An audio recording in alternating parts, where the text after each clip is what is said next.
following is a presentation of the Belly Up Sports Media Network. Good morning, everybody. It's time for Belly Up Fantasy Live. We're talking a little auction draft strategy today. If you've never been in an auction draft before, it can be an intimidating experience, but we're here to tell you that there's nothing to worry about. You just have to go in and be a man with a plan. All of that, we'll talk about some NFL headlines and how, if it affects fantasy at all. But myself and Kevin Wilson are coming up right now here on Belly Up Fantasy Live. Let's do it.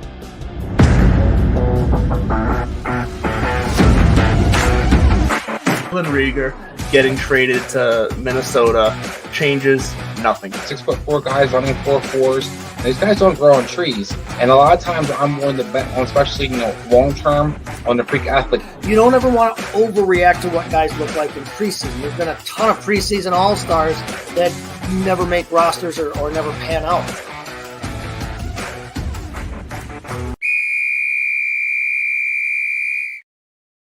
Play ball, there it is. Good morning, everybody. It is time for Belly Up Fantasy Live. Once again, welcome on this wonderful Sunday morning. It's beautiful here, where I'm broadcasting from. I don't know what it's like where you all are at. I know there's been rainouts and delays all over the baseball schedule over this past weekend, but it's beautiful here. Hope it's beautiful where you are. Hope you're awake and having fun here on a Sunday morning with us. We're going to talk some auction draft strategy this morning. We haven't talked a lot about auctions on Belly Up Fantasy Live here. But, auctions are getting more and more popular. I mean, they continue to get more and more popular. I had never been in one until several years ago when I got asked into one by some friends of mine.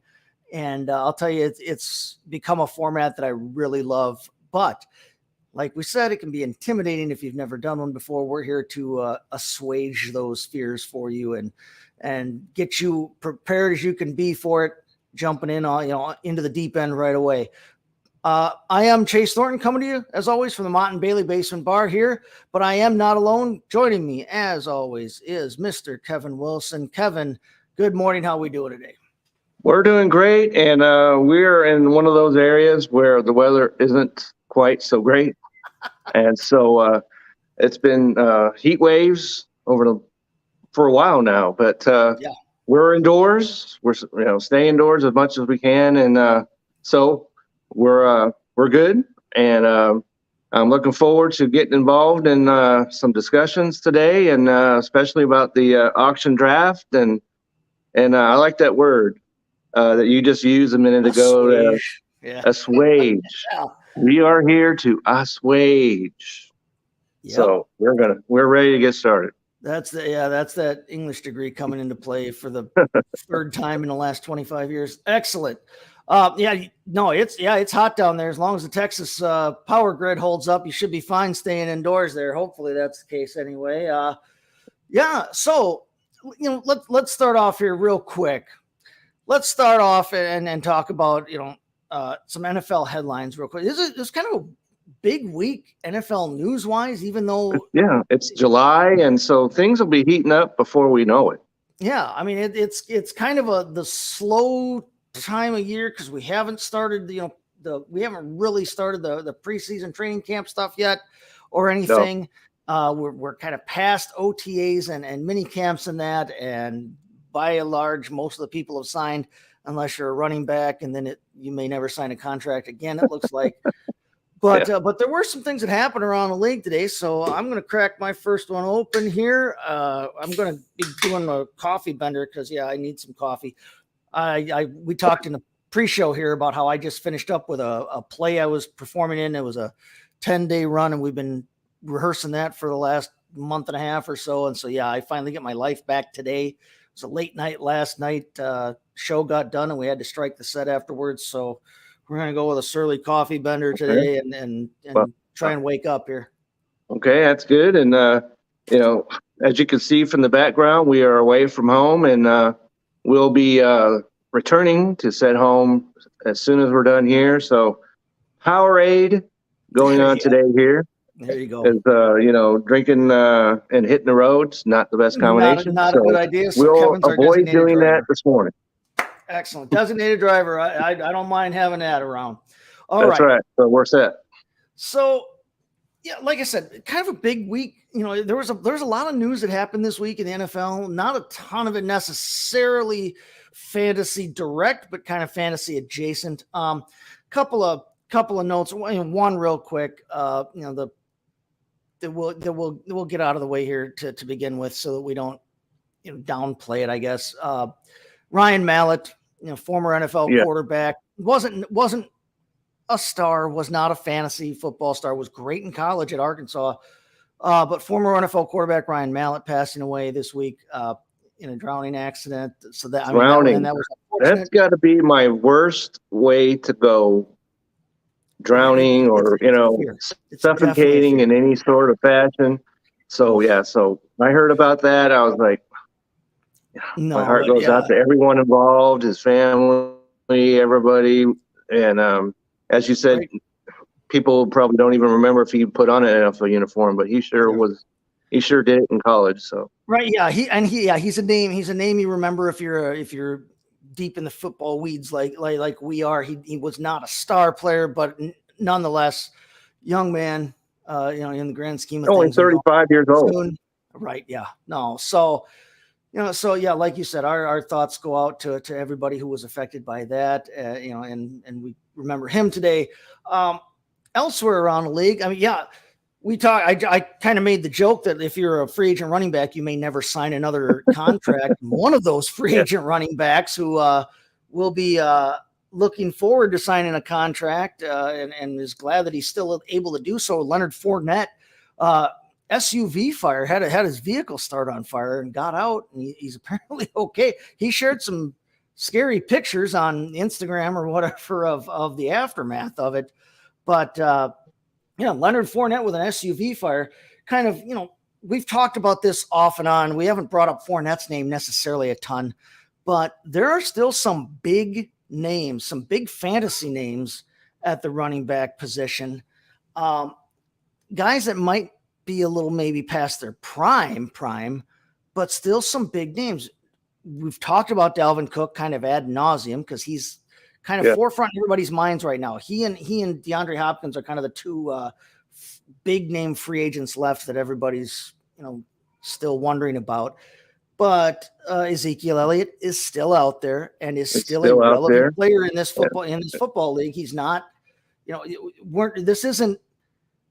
Is Colin Kaepernick going to come back and play quarterback? No, I saw his name this morning. Adrian Peterson please leave him out of the conversation.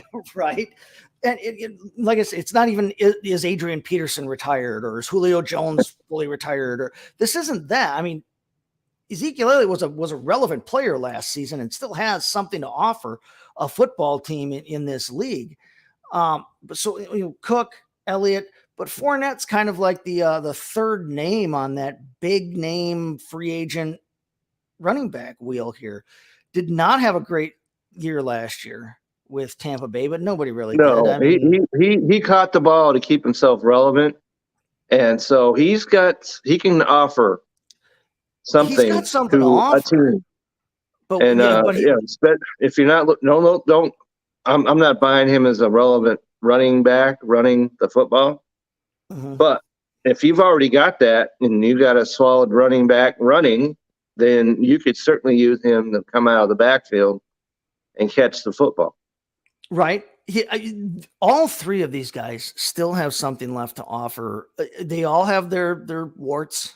I guess that we could say they definitely all still have something to offer, though.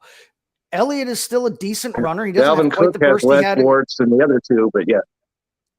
Yeah, Dalvin Cook of the three. Dalvin Cook was the most successful full-timer last season, and I think still has the most to offer as a full-timer, provided he can stay healthy, and that is always a question with Dalvin Cook. But Fournette, as you said, we know he can catch the football if you throw it to him. He wasn't very efficient running last season. That's right. His yards per carry were not, didn't blow everybody off the page, but these are still three guys who can help a backfield. Unfortunately, you look around the league, and there's no ideal landing spot. There's no ideal landing spot for anybody, and especially with Dalvin Cook is the logjam None of these other two guys are going to sign until he does. No, he's That's the just big the way. fish left. Yep. And so every other team probably thinks they still have a shot at him. I don't think that's true, but Well, until he it looks, signs and yeah. gets that out of the way, then the other two can go ahead and come out of the cold.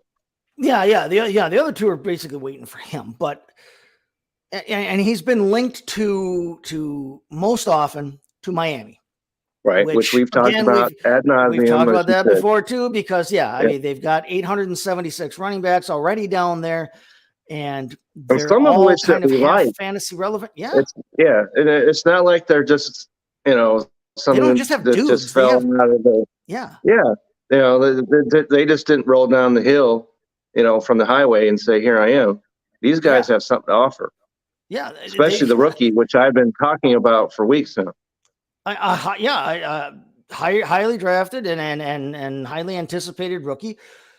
But if Cook goes there, I think he's definitely the big fish in the pond. Absolutely. But you don't sign him to be anything other than the big fish.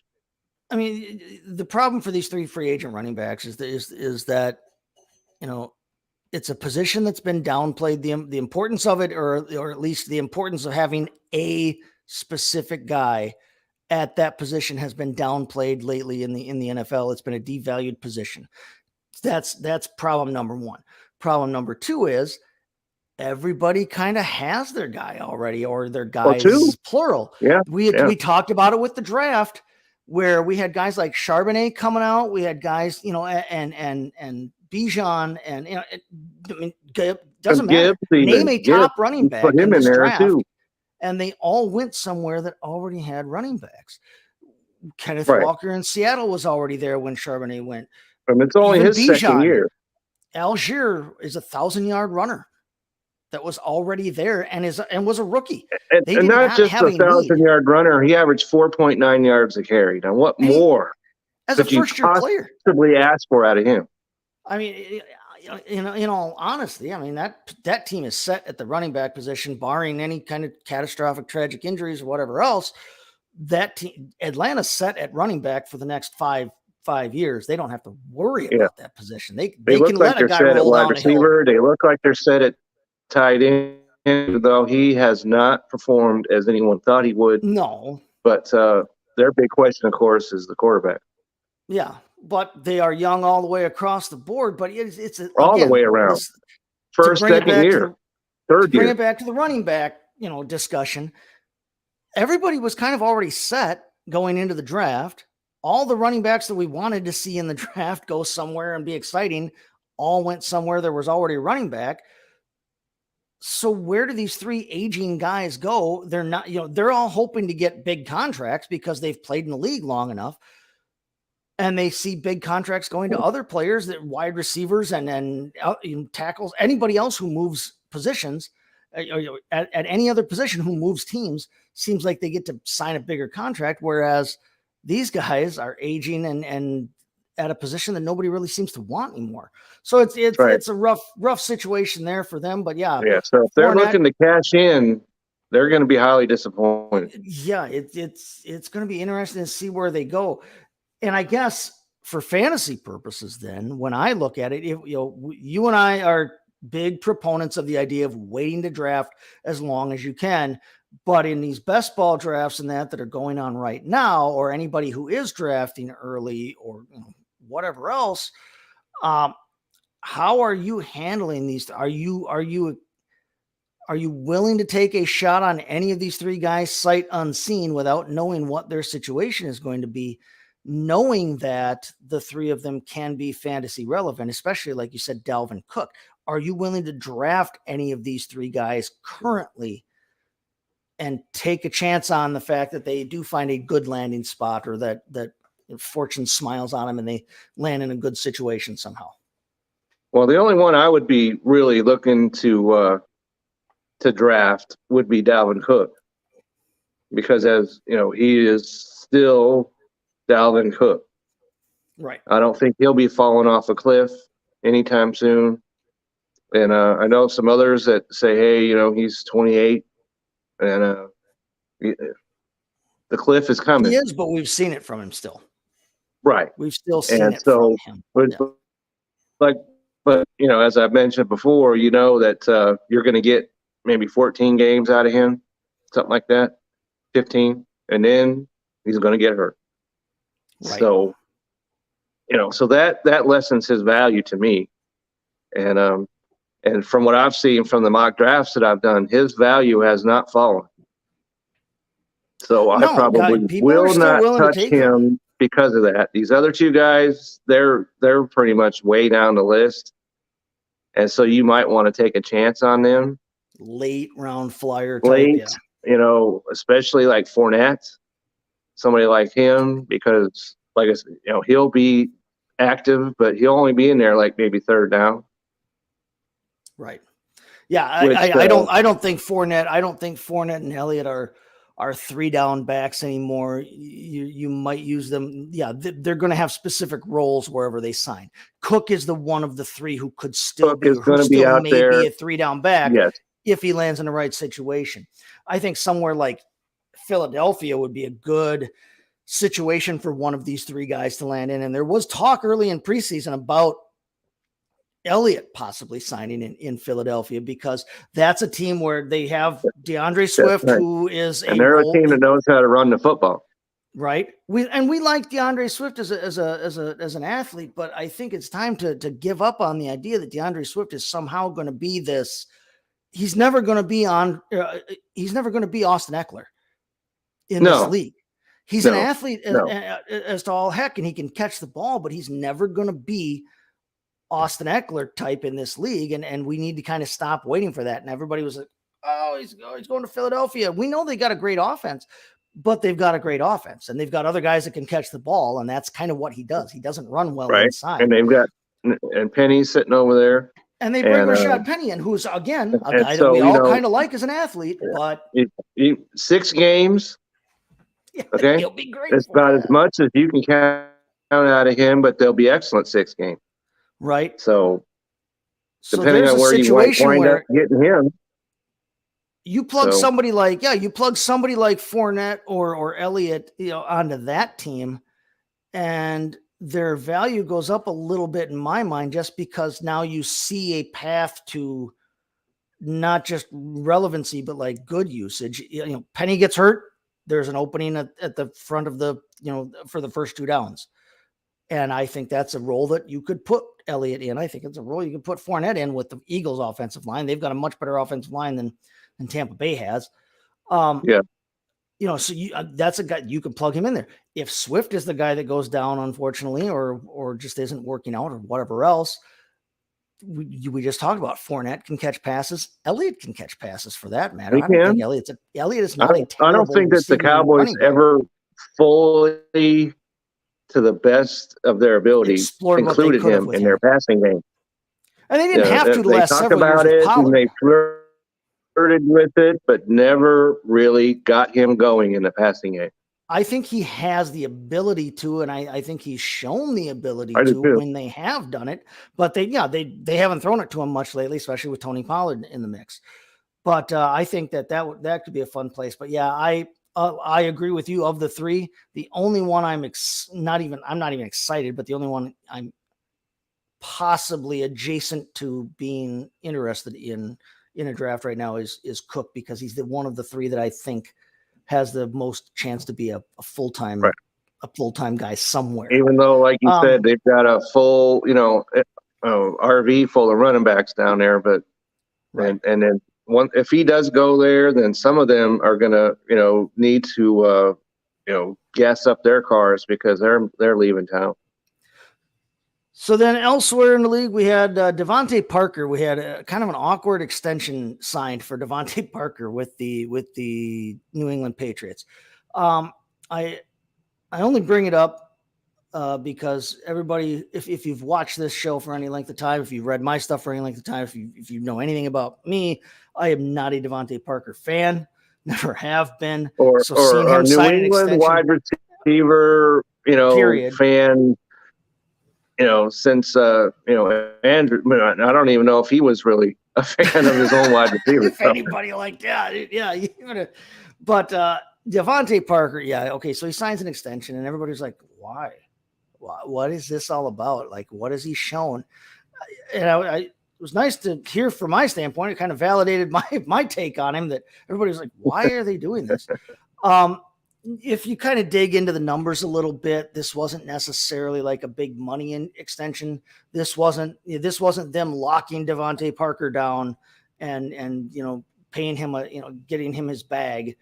It was more of like a contract reshuffling, kind of keeping around a player you think can be a useful part of the offense, but making him a little more palatable from a salary cap standpoint. So Devontae Parker looks like he's going to be in New England for a while, and great.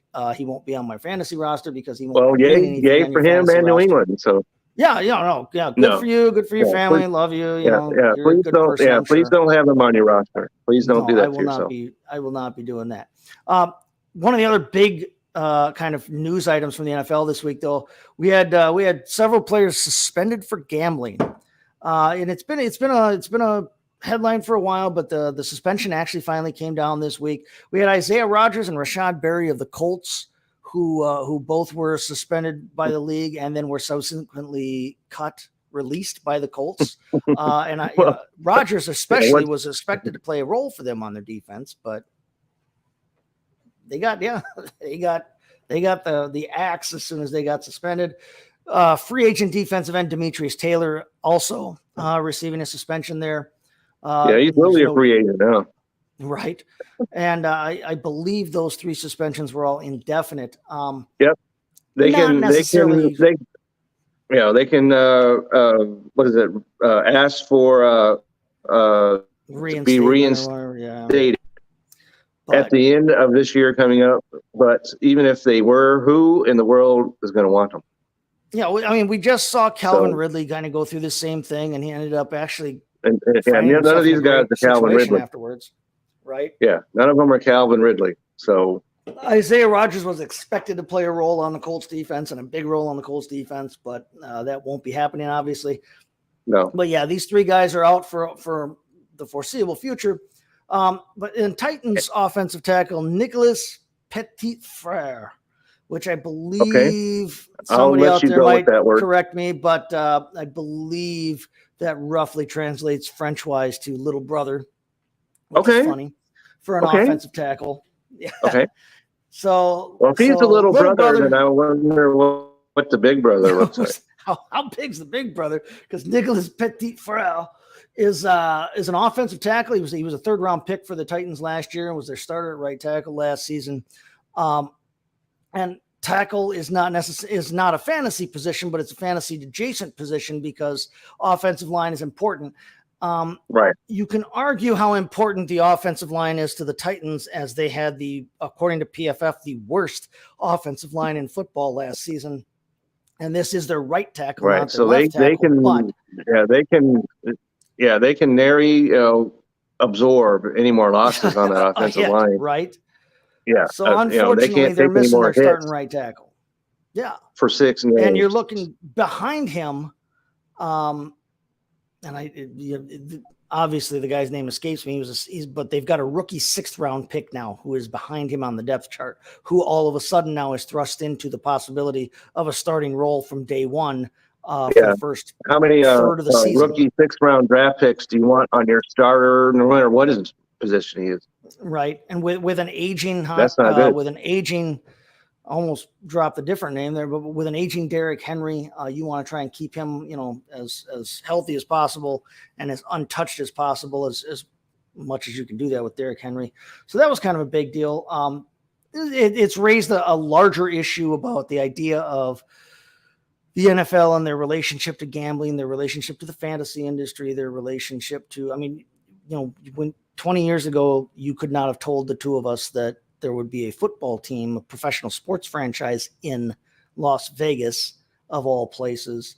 But now, right. And yeah, every time you turn on the TV, every time you turn on the radio, every time you listen to the, sports talk radio, you're getting bombarded with gambling, advertisements, and the league has embraced it as an advertising partner and promotions and things like that. but they want their players to steer clear of it for, ostensibly obvious reasons.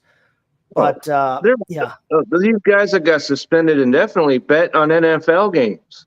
yeah, and that's where you have to be defense intelligent for doing that. Just You would be think smart. that Charlie Hustle, from 1980, whatever year that was, right? Yeah, that's Okay. been a 35, And so 40-year ongoing saga now. right? Yeah. So, well, they probably don't even know who he is, but to bet on NFL games, how ignorant do you have to get? Stay Doesn't matter out of your where you're own doing league. it. Doesn't matter. Yeah, in your own league. And You know what I'm saying? And it's it- it's kind of the same thing. I don't I know look at it how like these with guys weed. got found out, but But you they got got found out. And It's so, going to come to light. It's the NFL. They know what they're doing. They've probably Right. got more. And so They've probably got more betting intelligence on capabilities the than NFL most games, third world you can countries. you can go ahead and hit the bricks, as far as I'm concerned. Just stay out of your own league if you can't help yourself from doing it for whatever reason. First off, you probably got problems. It's the same way I look at the marijuana and that kind of thing. Where listen, hey, it doesn't matter your personal thoughts on whether it should be allowed by the league, shouldn't be allowed by the league. Should It's be, legal could in be, 98% of the none of that. state or whatever. Listen, hey, I probably agree with you philosophically and morally. But the point is, your employer said you can't do it, so just steer the flip clear of it. And if you can't, then maybe Right. you do have a little bit more. Yeah, of a you problem might than want to you're call admitting. up, Dr. Phil or somebody like that Talk to to somebody, say, hey, man. somebody, I've got a problem here. If Because you these can't- guys are you can't steer effectively clear, flushing their careers down the drain.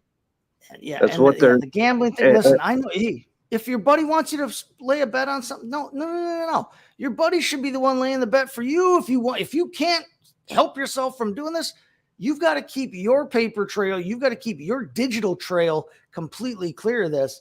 Be smart for sure. Stay out of your own league. But then if they say you can't do it on site, On site, Do it- at the don't do it team on site. hotel, on the team plane, on the team bus, Just- whatever it is, don't do it. take your lunch break, go That's through all. the drive-through at Popeyes. I guess it didn't work for Nancy Reagan back in the 80s, don't, drug, just say no. Just say no. Just say no. Right? But in this situation, just say no. Why don't they learn? Yeah, no, You know? And these guys are young for the most part. And so before they even get going, their careers are in jeopardy, in serious jeopardy. Yeah. severe jeopardy, because you couldn't not bet again. You got Demetrius Taylor, you were already a free you got agent who was not. baseball, Yeah, you can bet on golf, for crying out loud. Indy 500 or horse racing, soccer over in Right. England. There's a zillion things you could bet on, but you just can't not bet on the NFL. you can Come bet on. on the Scripps Howard National Spelling Bee if you want. Anything but That's football. right. Just stay the hell For away. your, whoever your favorite 6-year-old is to win, the spelling bee, you can do that. But you can't bet on NFL games. You don't have to be a genius to figure that out. Just don't do it. That's all. So, speaking of Titans offensive tackle Nicholas Petitfrere, to Frenchify an already Frenchified name, his teammate Hassan Haskins, second-year player out of Michigan, drafted last season to be and ended up being Derrick Henry's primary backup. He was arrested this week for assault strangulation. Does not sound like a good situation for him. Hassan Haskins is a No. guy I have. Anytime actually you some have the word exposure to. strangulation next to your name, that's not good. Yeah. There's not a lot. Yeah, whether Doesn't you're matter on the who you receiving or the strangled. giving end. Yeah. Yeah, it doesn't matter who got strangled. That's not good. Hassan Haskins, big guy, big punishing runner, does not make a ton of moves, and he's not an open field guy. This is a guy he's the Mack truck. And it was part of the reason that some people were pretty excited to see him go to Tennessee because it looked like he would fit with what they want to do and what they have done with Derrick Henry. He seemed a good fit as a backup for Derrick Henry. Now they come into this offseason, they draft Tyjae Spears, who is a different type of runner, but still a very good runner when healthy. Some question as to how long that health will last with his legs, but so they come in, they draft another young guy who can be the backup, and then Hassan Haskins now goes and gets himself arrested. This doesn't look like a very good situation here, and it's unfortunate. From my standpoint, I had some exposure to him because I had taken him in several dynasty drafts, rookie drafts last season, in the anticipation that next year or this year, even possibly, depending on what they wanted to do with Derrick Henry and his future, looking at him as possibly an heir apparent, but that looks like that's gone completely out the window. And to kind of piggyback off of our earlier discussion, we just had, these guys that are young and getting themselves into trouble that people don't need to get themselves into. I've never been in a situation in my life, knock on, the bar here. I've never been in a situation in my life where I felt I needed to strangle someone. I have had plenty of situations where I would like to have. You're a little out of control. Yeah. If you get to the point where your hands are around somebody's neck, right? Right. For the life of me, I couldn't imagine how that could work. Whoever it might be. Yeah. Maybe I'm leading a pretty charmed life, but whether it's your wife, girlfriend, include an NFL boyfriend, whatever it is, your ex-wife, current boyfriend, whatever it is, how are you putting some of your hands around somebody's neck? How does that work out? Unfortunately, I don't think the future looks very bright for Hassan Haskins anymore in Tennessee. You can survive a whole lot of words, but strangulation is not it. Hopefully the situation gets resolved to the point where the truth comes out and justice is done. Whatever that ends up being, whatever the truth is and whatever that is, we don't know. He's accused and arrested, and he has his right to defend himself. And let's hope that the truth comes out and justice is done, whatever that means. But then, let's hope that this resolves itself so that everybody can move on and be okay. And that, and that he can get himself back on a straight path to life. He's a young man. He's too young a man to throw his life away at this point. If there's any truth to the allegations, get help. Yep. We're not concerned about get help. Yep. So there you have it. But from a fantasy football standpoint, I'm not cutting bait on him quite yet, only because he's a second. No, you don't want to do that until. Yeah, you don't want to do that until you find out that he's going to jail for 5 years or whatever. Right. But it certainly looks, and as we know from past experience in the NFL, you do not need a conviction or anything yet to draw the wrath of Roger Goodell. No.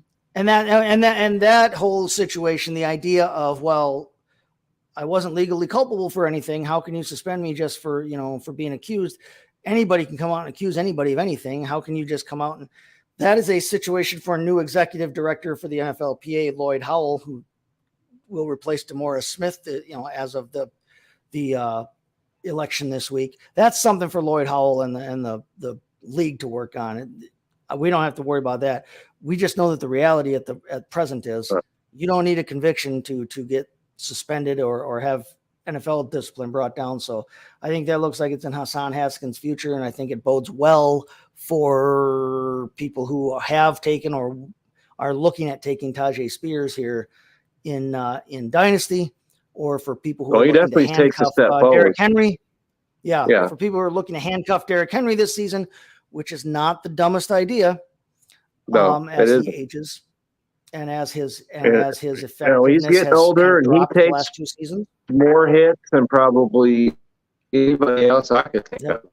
So he deals out the hits, but what's going to happen? Newton's laws of Newton's Yeah. laws of physics there would Yeah, tell us as we, that has been delivering said those many blows times, means Father you're taking Time them is as well. undefeated.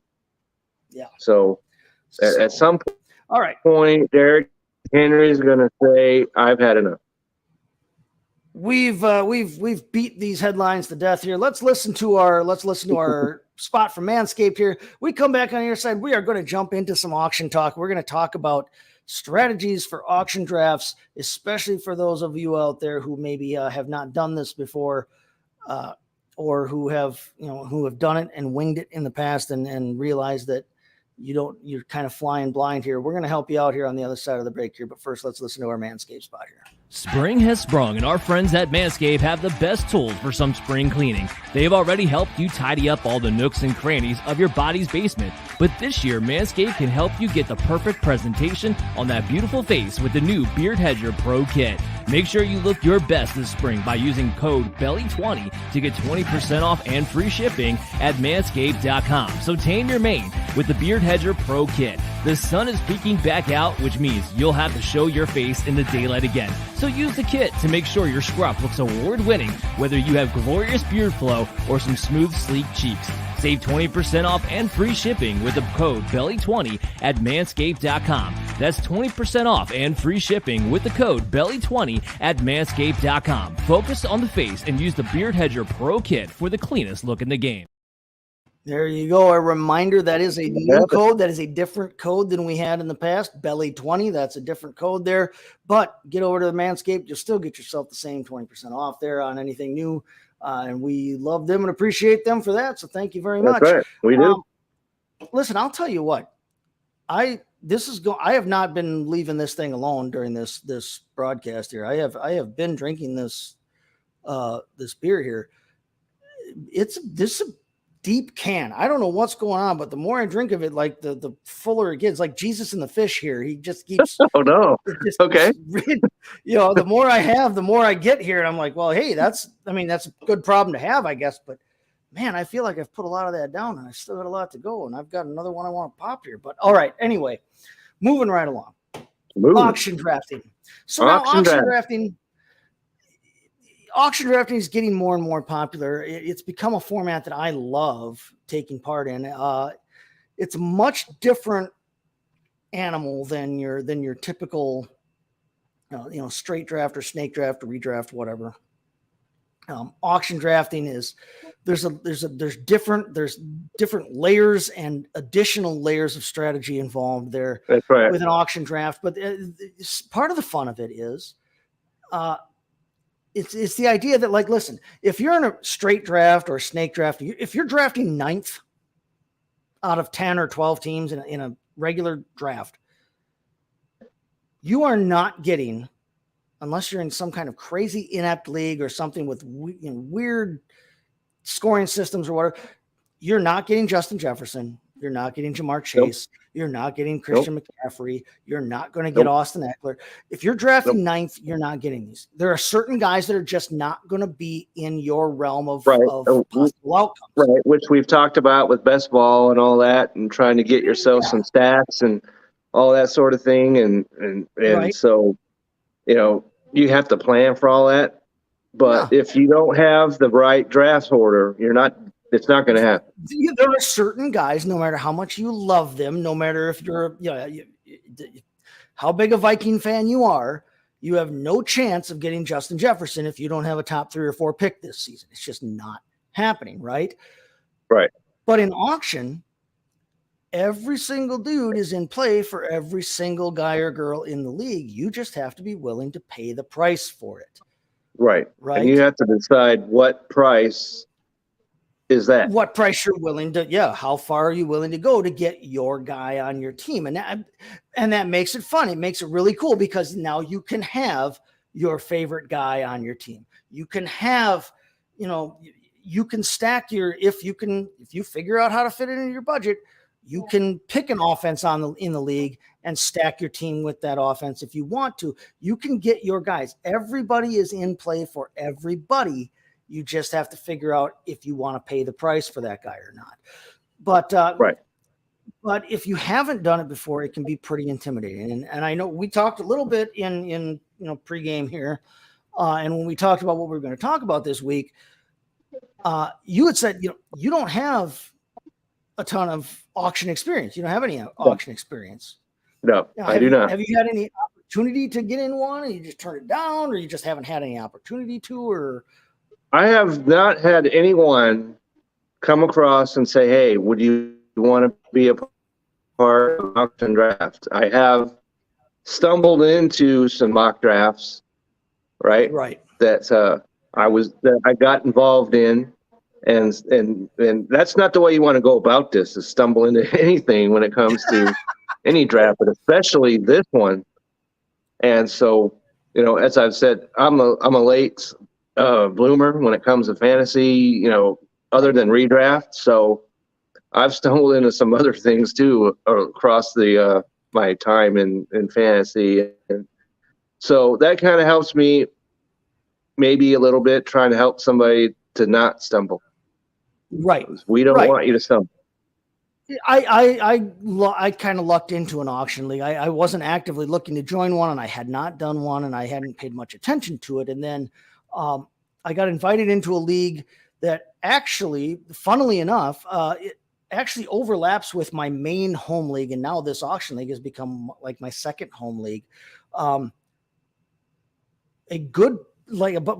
half of the guys in this auction league are guys from my home league. It was just kind of adjacent to it and was started by a different friend group, but that just overlapped. Some of the guys had gone to high school together, that kind of thing.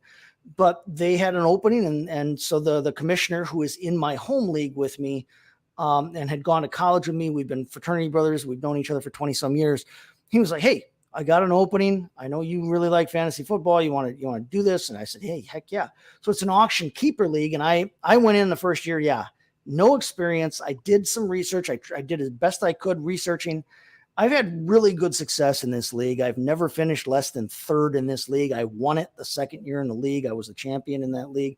Last season, I was the regular season champion, ended up finishing essentially third in the playoffs with the whole, Damar Hamlin thing kind of screwed up, the playoffs for everybody. But I was in the consolation championship game, the third, fourth place game. Okay.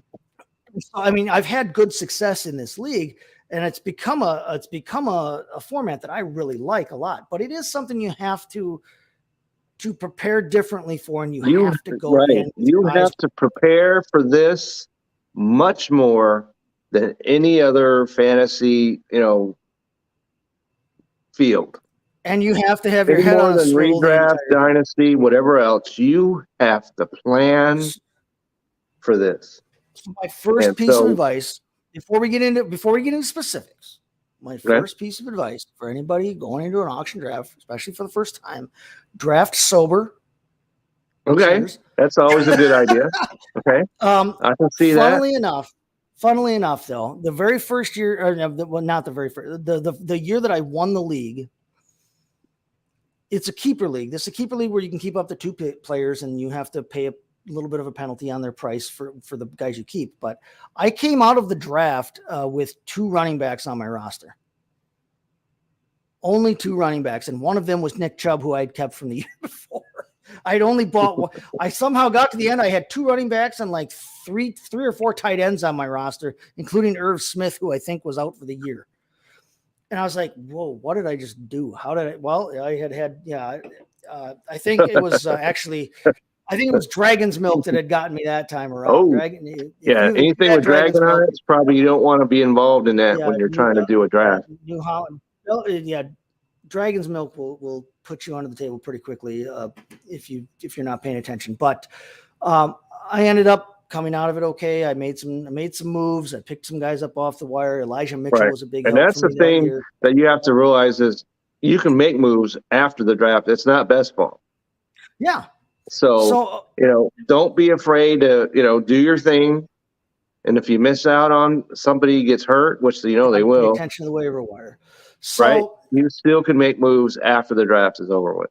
So when you get invited into an auction league, if you get invited into one that's already been established like I did, one of the things that you need to make sure that you do is see if you can get the results for at least the past year's winning bids and draft, draft outcome, the draft results.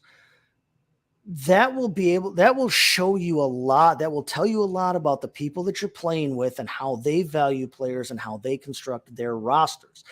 That's right. You need, just like any other league, doesn't matter what other kind of league you're in, you need to know the league settings. That's right. You need to know the scoring. You and need to know that more. Please know that. Is it one quarterback? Is it super flex? Right. Is it only one tight end, which kind of goes against what you were talking about a minute ago? In this kind of, you don't need 3 tight ends. Right. No. Do you have to have a kicker? Do you have to have a defense? And stuff like that. Understand the construction. Exactly. That's right. But then within that framework, if you can look at the last year or 2 or however many years, if you can get access to that information and see, how did guys bid last season? Who went for above market value? Who went below market value? Were guys more apt to spend on quarterbacks in this league than you would anticipate? So if that's the case, I might have to budget and think a little bit more about, okay, if I want a high quarterback, I may have to pay more than what I planned on. But looking at that past year's research and doing that kind of research can give you a good insight into how you may have to bid and how you may have to spend your money. Ideally, the guys in the league, and you know somewhat how they value players in like a regular setting. Maybe it's your home league and you guys have decided to go to an auction format after years of just straight draft or whatever. Or maybe you got, like I did, you got invited into a league where you already did know some of the guys. But, having that idea of how players are going to literally be valued monetarily is invaluable. You have to have that kind of information. If you can get your hands on that at all, do it. And sometimes it's as simple as just asking the commissioner, hey, do you have a spreadsheet of last year's, Right. If you know the commissioner, that should make things a whole lot easier. Yeah. And typically they will. Typically they have. I mean, they'll have that kind of information. That's worth their, weight in gold. And they will do whatever it is to help you out. That's what they're there for. Especially if it's a keeper type situation, because they have to have last year's information so that they understand who had who and who is eligible to be kept. So, but do that research, okay? So know your league settings just like any other draft. That doesn't change. But then research your past year's winning bids, the order that people were nominated, those kinds of things, so that you have a plan going in. The second thing I would do, and this is don't just go in. Some guys, we all know those guys that come into the regular whatever draft, and they've got a magazine that's like 8 months old or whatever for their list of rankings, or they just take whatever they printed a generic list off of ESPN or Fantasy Pros or us or whomever. They just printed off a generic list of rankings and they just run with that. You need to have specialized and specific rankings when you come into your fantasy auction draft. Okay. Right. It needs to be specifically tailored to, this kind of, how much is, let's say Austin Eckler, how much is the going rate on him? Mm-hmm. Is it 20, 25, 30, whatever it might be? And it may be different for your league. I mean, if you just print off generic ass rankings, you know this. Do you use the exact same ranking list for every league or every draft that you? No, you can't. No, you can't do that. And so, let's if say you're in a league that's got 2 running back starting spots and 3 wide receivers. Exactly. It's different than if it's 2 and 2. That's right. If it's 2 and 2, then it's a situation. If you're in a super flex league, it's different. And so, if it's just a 1 quarterback league, then you can kind of devalue a little bit the quarterback spot because you only need 1. Mm-hmm. And so you can budget a certain amount towards the quarterback spot, and I'm not paying any more than that, regardless of who it is. But and to kind of, I don't, not necessarily mix metaphors here, but you'll understand this, being now a baseball guy. You don't necessarily value players the same way if you're in a points league versus if you're in a categories league. That's right. Is Obviously, it PPR? the best players are still the That's best right. players. Is it Obviously, the standard? best players Is it still the best. PPR? If Right. it's PPR, then you want to value your wide receivers. Right. So And you're going to more highly value guys like an Austin Eckler over a guy like a Nick Chubb who hasn't caught as many passes. If it's a standard league, now those guys who don't necessarily catch passes, but pound the rock, at least within the running back position, those guys take higher priority. So know your league settings and understand that, but don't just go in with a random here's my rankings. One of the best things you can do, go to the computer, get on the Giggle machine, type in auction fantasy football auction draft value calculator. guess what? That's what I did. Hit the enter button. There you go. They'll all pop up there. And That's I'm right. not going to probably will have 950,000 different entries to look at. I'm not going to endorse anybody or shout anybody's name out right now, but you will find on multiple sites for and free. Make sure you put 2023 right as part of your search engine, because I was looking at stuff at first and I'm looking 2018. This ain't helping. Yeah, you typing it in, you're like, hey, Priest Holmes looks like a value. Yeah, Priest Holmes, 2004 maybe or whatever it was, but yeah. But type that in, and you will find draft calculators. And the cool thing about this is you can go to That's this right, draft. and you don't have to pay for that information. No, you can find them for free. But if you have to pay, then it's not worth it. You'll be able to put in, to varying degrees depending on which site you choose, but you'll be able to put in specific information that will tailor these calculations rankings. That's right. Your settings of your league. So the kind of stock standard across the industry and across the board budget in a auction league is $200. Right. $200. You can plan on that from sea to shining sea. Right. And so a lot of the rankings that you generically print off or generically Google up will be based on that $200 budget. But again, like my league, the budget is $250. That skews all. I can't take a $200 valuation into a. That's going to be difficult to find research for a $250 league. If I'm only planning on or budgeting for $200 and everybody else is budgeting for $50 extra, an entire fifth more, then right. I've already put myself behind the 8 ball. That's right. So don't be behind the 8 ball when you're starting your draft, because what's that line that you can, if you what is it, the line, if you fail to plan, something like that. Yeah, if you fail to plan, you plan to fail. That's the one. But you can go to these places. This applies more than any other fantasy way, of doing things, whether we're talking about dynasty, best ball, whatever else. If you fail to plan, you are not going to be successful. No. So you can go to these places. You can type in your specific. A lot of them you can type in. Yeah. What's your budget? Okay. So if your league does it differently, if they have a $250 budget, or if they blow that 100 up to 1,000 and it changes the decimal points, or if you, for whatever reason, you can type in those kinds of settings. You can type in scoring settings. You can type in roster requirements, so that the calculator will take into account the idea of, we're not budgeting for just 2 running backs, 2 receivers. They have 3 receivers. They have only 1 running back. They have super flex. They have whatever. That's right. So then you'll get a much better valuation idea going. How many players are there in a roster? Is it 16? Is it what it is?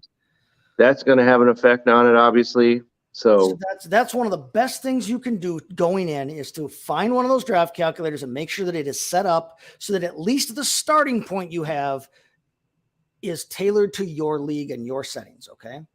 Right. But then what you need to do is you need to link as you do your research, you set up how your plan your plan of attack for the league. Link those values that come out of that draft calculator to your individual, your preferred player rankings, so that you understand, okay, this is the guy that I think is the best running back. Regardless of what anybody else thinks, this is the guy I think is my best running back. How much is he valued at according to the calculator for my league? How does that compare to where he went last year and the cost he went last year? Now you have a better idea of how much you have to spend for that guy. You may not have to spend as much as your calculator says to get your top guy or to get the top guy in your eyes, right?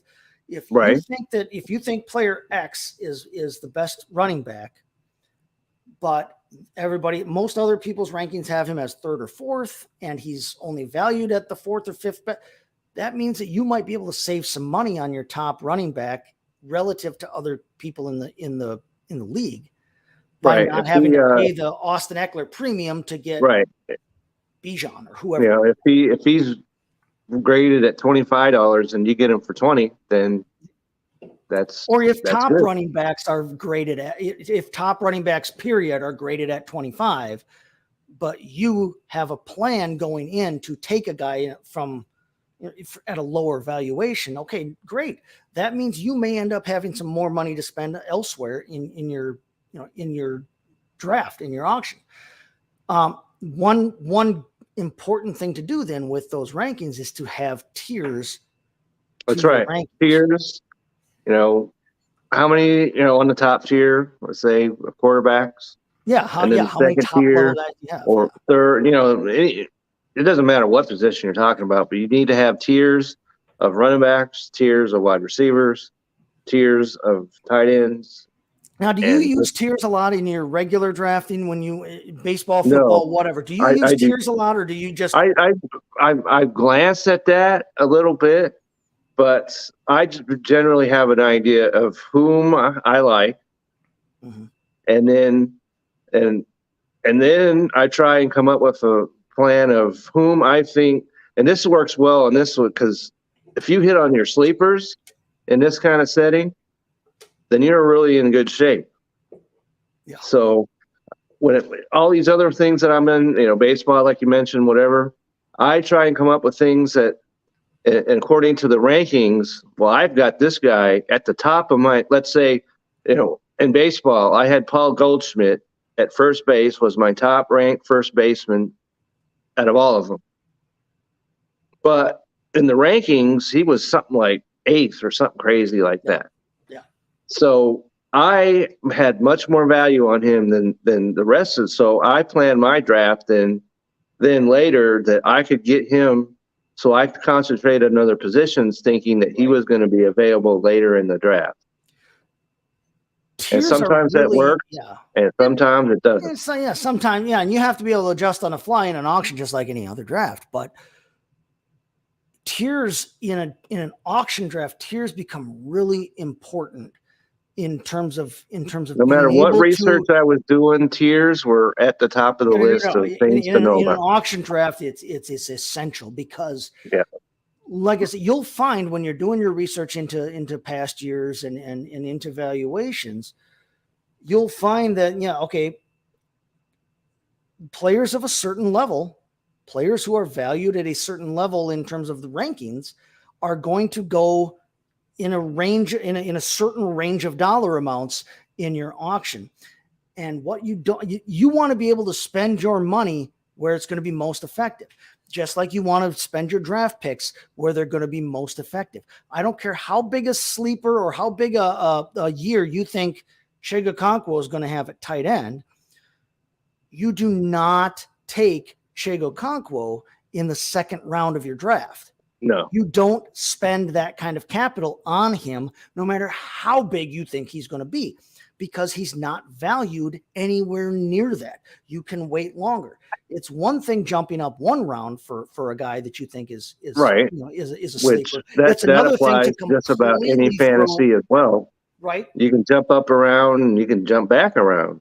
But if you're starting to take a guy in the second round that's going in, should No. go in the fifth, Exactly. you've got a problem. Fifth or late, but in an auction setting, you have a finite amount of dollars to spend. So you do not want to be spending way That's more right. money on somebody than you have to. Okay. So having these tiers, you can look and you can say, okay, I know I need a top level running back. I want a top level running back.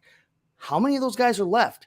As they start to dwindle down, you may have to start adjusting your bidding strategy to make sure that you get one of those guys. That's right.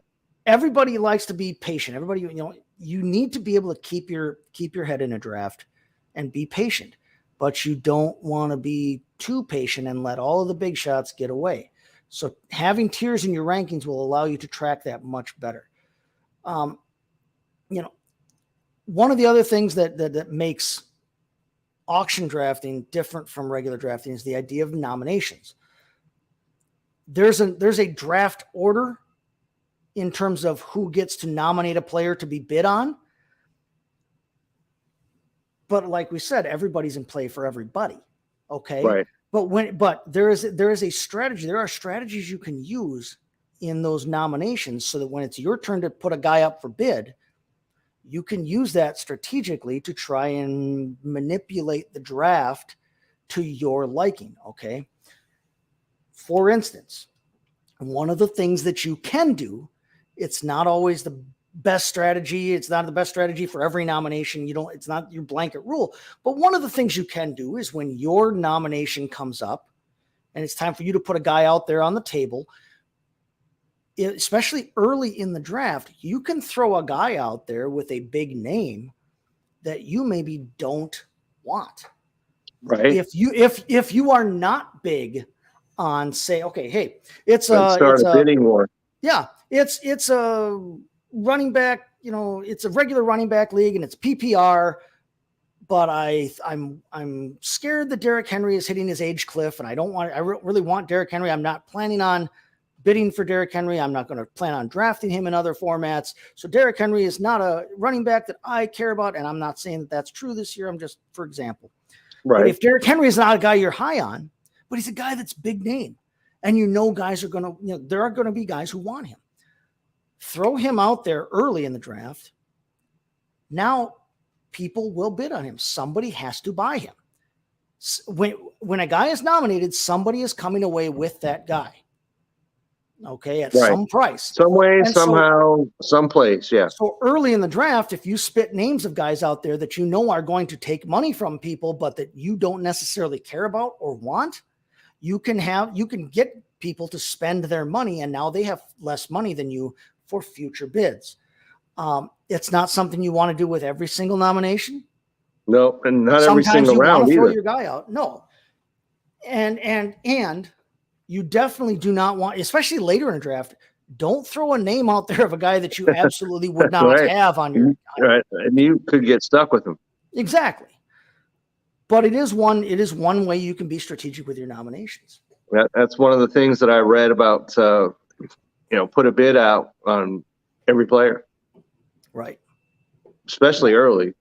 Mhm. If you bid $1 on Derrick Henry, you're not getting him. No. So, But as those bids go up, and this is a different type of strategy. This is a different strategy talk here, but yeah, as those bids go up, don't just be tossing bids out there on guys, that Right. you don't want. But yeah, you can nominate guys that you don't want necessarily, and get people to spend their money. However, we talked about this with tiers. Don't neglect the idea of nominating a guy that you do want, especially if a tier's running low. If you want one of those top 6 running backs and 4 of them are gone, hey, you got to get in on the bidding at some point here. So don't be afraid to nominate your guy and then bid on him accordingly. Right. One of the other things that you can do nominating wise is, okay, say, again, for example, Derrick Henry just went out there and there became kind of a big bidding war, and you didn't necessarily care, but like there were 3-4 guys who were really in on him, and the bidding went up, and he actually ended up going for more money than what, everybody had him valued at.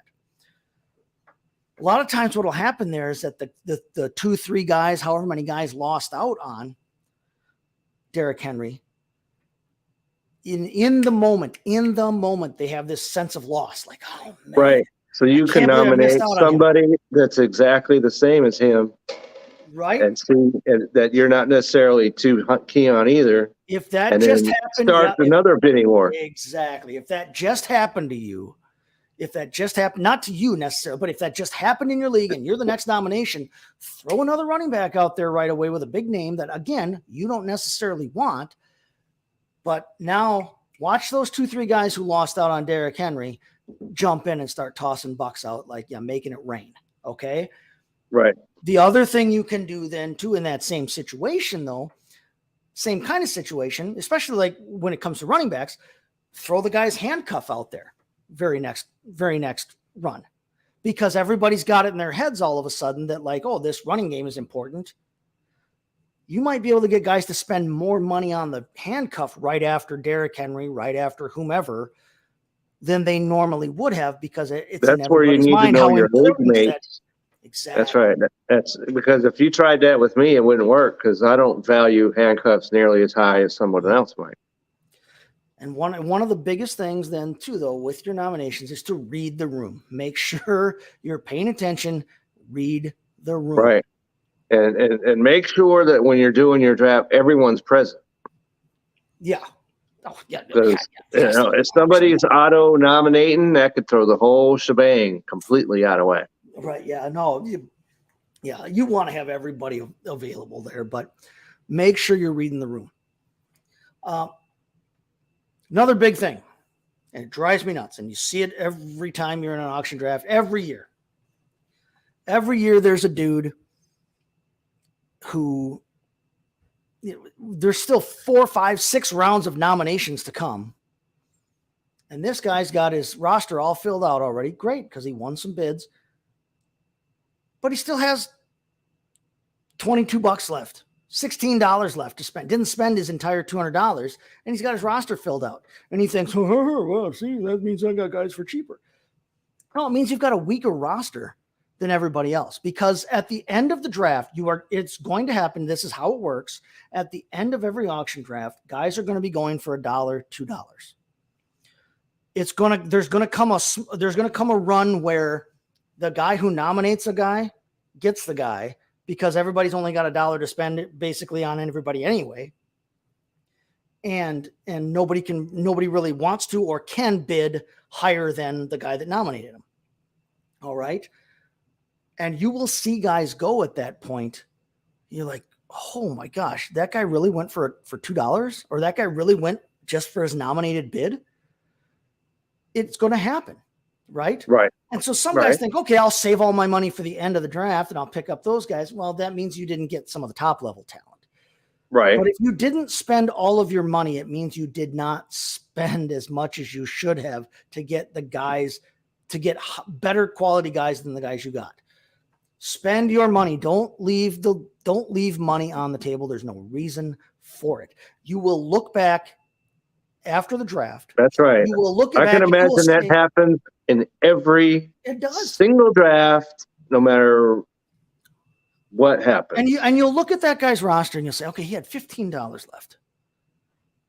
But, for example, whatever, Amon-Ra St. Brown only went for $42 when he was, valued at $45 or whatever. And this guy had $15 left. And his receivers are nowhere near the caliber of Amon-Ra St. Brown, right? But his top receiver but the top receiver he did buy went for $37. So he spent $37. Amon-Ra St. Brown went for, say, $42. And this guy's got $15 left.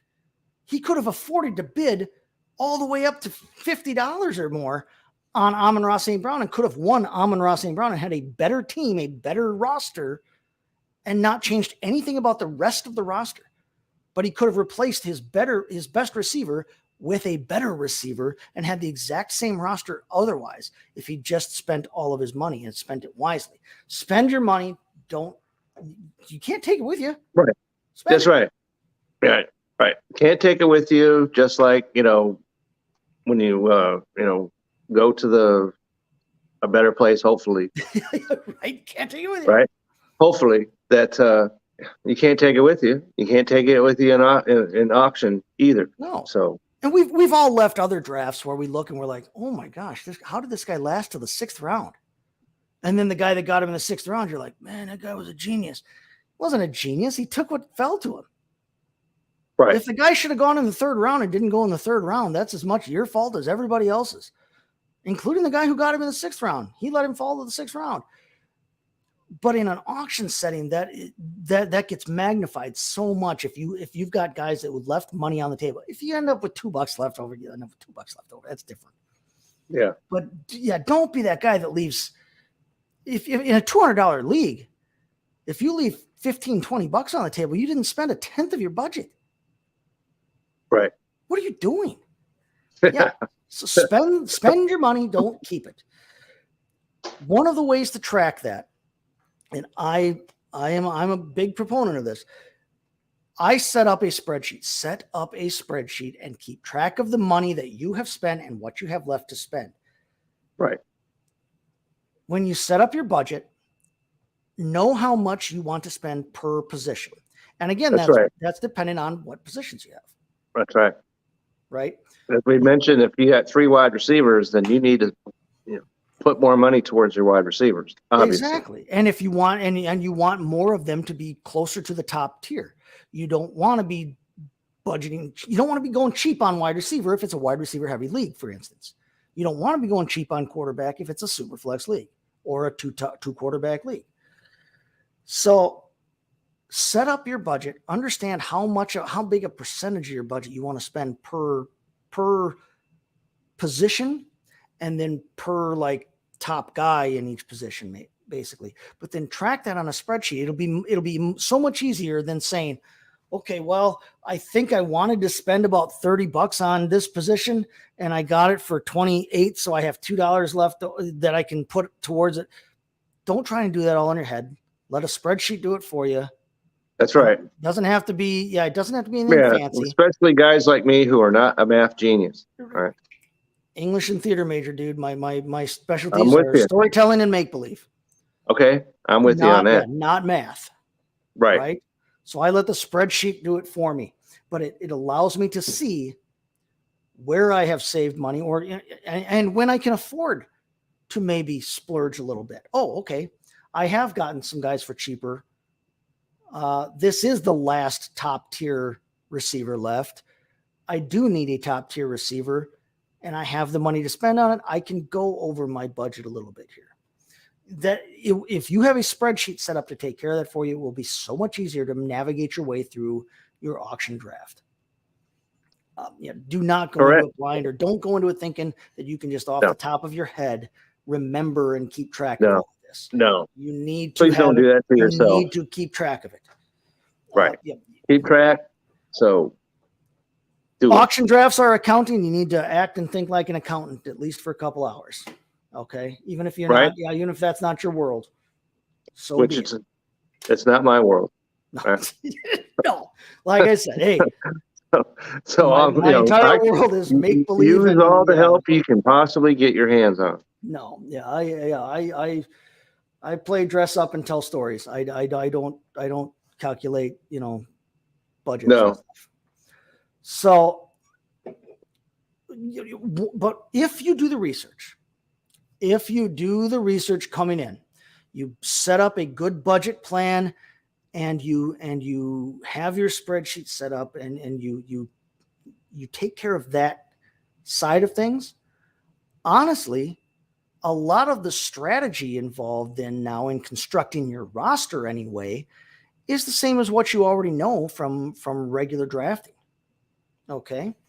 And I'm talking about things like don't overspend on your kicker or your defense. finding value at the one-off position. If it's only a one quarterback league or one tight end league, whatever, find value at those positions so you can spend other money somewhere else. In a regular draft, you don't want to overspend a draft pick on your tight end if it's only a one tight end league. We talk about it all the time. If you didn't get Travis Kelce, if you didn't get Mark Andrews, wait till the 13th round and pick up a Chigo Okonkwo or a David Njoku. Right. Don't spend the draft cap. Get other positions and give yourself more shots at the well, at receiver or running back. Use your big shots on guys who are big shots, right? You don't spend your first and second round on 10th and 12th rated, running backs and quarterbacks, right? You spend your big draft picks on big names at big positions. Same thing in the auction. Spend your big money. Take your biggest money, take your biggest, shots at positions that warrant it. You don't want to just throw money out there to be throwing money out there. And again, then keep your head. If you come to a run, if you come to a bidding war, keep your head.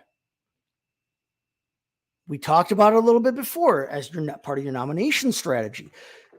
You just saw a bidding war happen for a running back, and everybody's kind of hopped up on running back highs now, and everybody's, smoked that crack. And so we spit out another running back right away.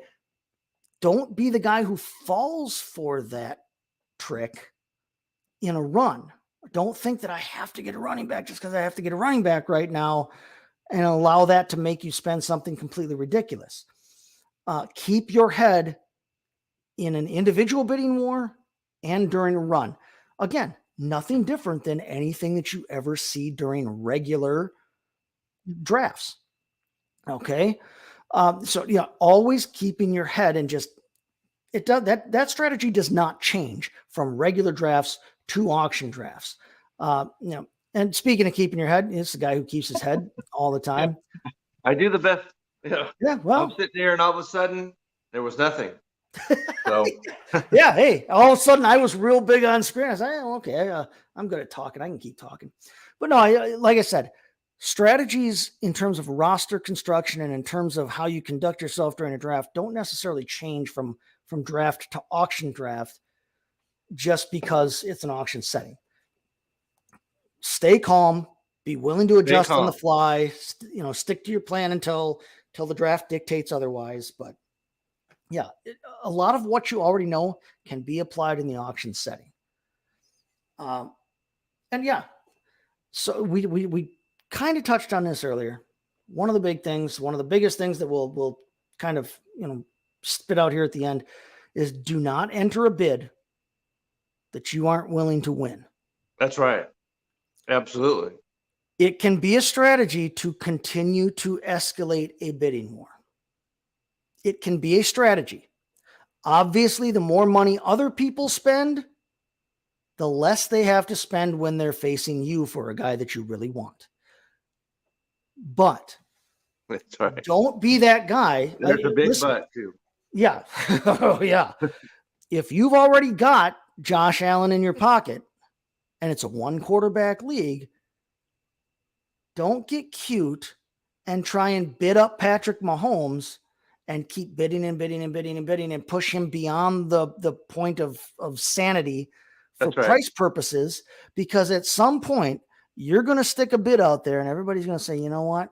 Piss on it. I'm done. You have, And now, great, you've got two great options at quarterback, but you've also spent over, and by the time it's over, you will have spent especially over at the half of your quarterback budget position. That's right. on two quarterbacks when you need one. And the rest of your roster is going to be pathetically undervalued because you tried to get cute and tried to, screw other people over, and they turned it back around on you. That's right. Don't ever enter a bid that you're not willing to spend. Now, it's running back. Okay, yeah, fine. I've already got Austin Eckler in my pocket, and I'm going to jump in and I'm going to throw a bunch of money at Bijan or whoever. Okay, great. Try and bid that up. And if and when it gets to a point, if you don't win him, you don't win him, great. And if you do, you do. But that's okay because you need 2 running backs.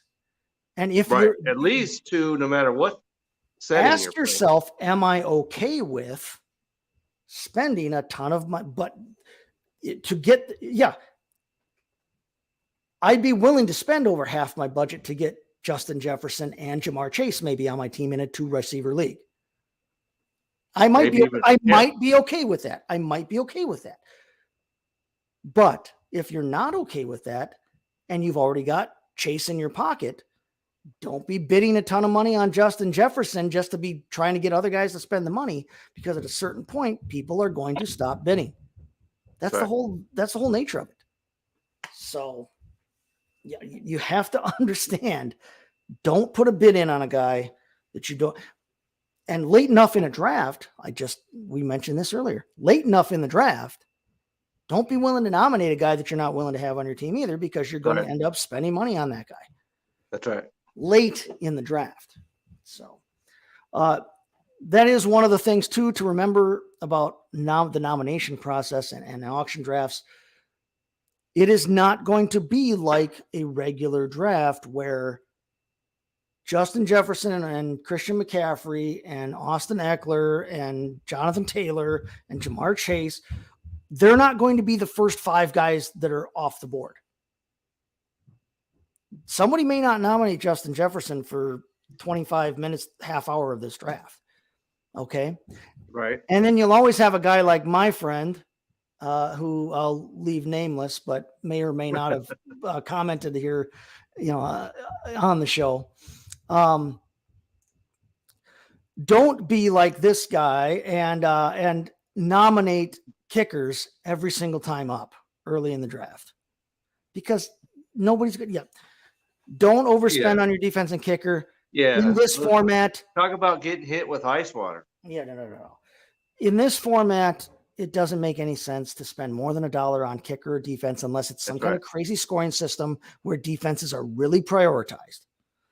And defenses are a little bit incentivized in the auction league that I'm in, but not to the point where I want to spend anything. They're too unpredictable. Every year we see it where the top defense ranked coming in. That's right. Ends up being not the top ranked defense. The top defense from last year has Buffalo to start the season. There's no guarantees from year. You don't want that. And there's no guarantees from week to week. It's too unpredictable. Kansas City or one of the top offenses.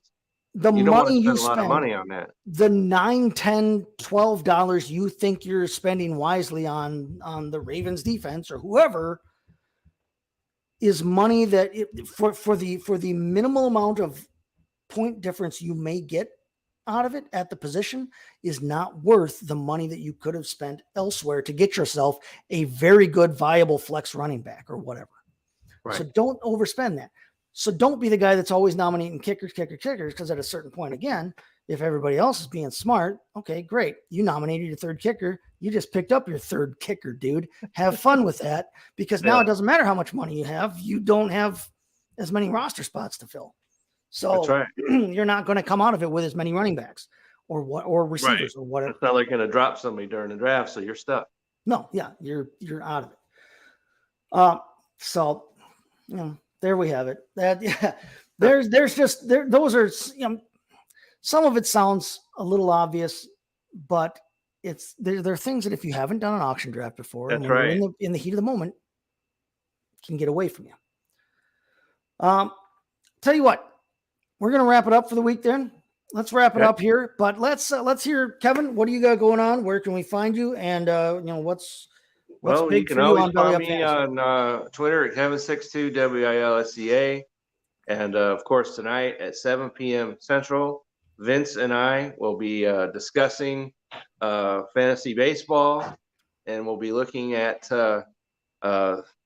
they just named the starters in both leagues for the All-Star game. So we're going to be speaking of that and some baseball news and standings and our always famous drops and keeps and, pickups and that sort of thing. So you definitely want to check into that. And as I mentioned, I've been away from home, so there are no articles that are permeating on the Belly Up Fantasy website that are new this week. You can always go there, and because I do have articles that are, every week up till this last week. So, and a lot of them are still, I'll say all of them are pertinent. So you definitely want to get over there and check that out. All right. Things are heating up in the baseball league. We finally had they are Dale heating, and you are making a stirring comeback, and we'll have some things to talk about because Vince and his dad are going head to head. Yes, this week, that's a big deal. That's a big deal too. Right now, it is. If people have been kind of following along, we've mentioned it here and there. Yeah. So Dale, Vince's dad, is number 1 in the league right now, but was undefeated until last week. That's right. And Vince called him a fraud. I don't know if he's a fraud because he's been a top scoring team for most of the season. All right. That's not my word. But Vince called him a fraud. My esteemed co-host here is 1 game right behind Dale in second place. 11-2. Yeah. Or 10-2, whatever. 10-2. Something like that. Yeah, 10-2. Yeah, we're in week 13, right? So 10-2 right now. Kevin's 10-2, second place. And you've been scoring points to bang my own drums a little bit. My team has the most points in the league. Yeah, no. Points 4. So and right now the four top scoring teams are the top 4 teams in the league, which doesn't always happen, everybody. No. But yeah, Dale, yourself, myself, I'm on a 3-game heater right now, and I'm leading right now. You are bringing the power. Yep, I've had a good run here in the last month or so. I'm making my comeback. I'm at 500. I'm about ready to go over, but I'm in third place, tied with Vince right now, record wise. So I'm hoping that Dale comes out of it because I'm not catching you or Dale right now in the standings. So I'm just hoping I got to try and make this top 4 here. And so that's all right. That's all you got to do. Everything. If everybody else can lose, I'll be fine. That's right. Vince was out of the playoffs for most of the year last year. Then all of a sudden he came strong down the stretch and he made the playoffs and he made the championship. Right now, but yeah, Dale and you and Dale top 2 teams record wise, top 2 teams scoring wise, and then Vince and myself are 3rd and 4th in the league in points, and we're reversed, but 3rd and 4th in the standings. So we're doing well. Things are getting hot over there in the that's right. in the Sports Stove League. So yeah, you'll definitely want to join us tonight at 7 o'clock. We will have some things. Things may be decided. And also, one of the things we'll be talking about is the Home Run Derby is coming up. The day before the All-Star game. And names are coming out this week. Yep. Does that mess up their swing? We'll be looking at that tonight. That's an age-old debate. That's right. So we will give the definitive answer on that tonight. All right. Yeah, I'm taking on the big man, the big boss man, Mike, the head honcho here at Belly Up Sports. That's who I'm locked in a battle with. And if I was playing anybody else in the league, but I'm leading him right now. If I was playing anybody else in the league other than you, I'd have a clear win this week. But of course, like I've said all year, people play me, they score out their asses all of a sudden. And I'm locked in this tight war, but should be good. So definitely tune into the Sports Stove tonight. Check out Kevin and Vince over there. Good luck to you, Kevin, in your matchup this week. Find me, as always, at STT Chase FFB on Twitter machine. And find me over on bellyupfantasysports.com, my rankings, and then articles on my rankings over there and that. But until next week, we're going to say Slan Java to everybody. Have a good week. Have a good 4th. Have a good safe. That's right. 4th. Safe. Don't blow your hand off. Right. Do not pull a Jason Pierre-Paul. Talk about. So you want to keep all your digits. All right? Don't be Jason Pierre-Paul. Let's hope everybody comes back next week, able to still type on the keyboard. That's right. Like we said, till next weekend. Cheers, everybody. Have a great week.